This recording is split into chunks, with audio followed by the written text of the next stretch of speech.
Gamit ang tradisyonal na bulig o buligan, isang katutubong paraan ng mga taga-Tanduan gamit ang kawayan at kumot sa pagdadala ng pasyente.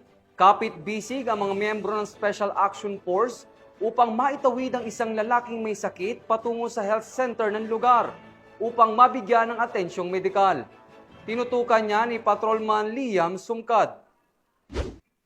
Ipinamalas ng mga tauhan ng 111th Special Action Company, 11th Special Action Battalion, Special Action Force ang diwa ng tunay na serbisyo matapos silang tumulong sa pagligtas at paghatid ng tulong medikal sa isang residente ng Tanudan. Ayon sa ulat, agad na rumisponde ang mga tropa upang tulungan si Pastor Kalading na nakararanas ng matinding pananakit ng ulo, likod at pagsusuka. Si PSMS Philip Kidding na nagsilbing medic ng grupo ay nagbigay ng paunang lunas bago isinagawa ang transportasyon ng pasyente patungo sa Tanudan Rural Health Unit 1 sa Mabaka, Tanudan, gamit ang tradisyonal na bulig o buligan.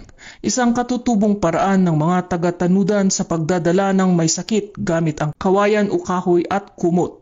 Matagumpay na naihatid ang pasyente sa pasilidad. Sa pagdating nila, agad na tinanggap ni Dr. Glenda Banawag ang pasyente at nagbigay ng gamutan na may paunang diagnosis ng matinding urinary tract infection o UTI. Ang mabilis na aksyon at koordinasyon ng mga tauhan ng 111th SAC ay patunay ng kanilang dedikasyon sa serbisyong publiko at malasakit sa kapwa, isang ehemplo ng tunay na diwa ng pagsisilbi at bayanihan.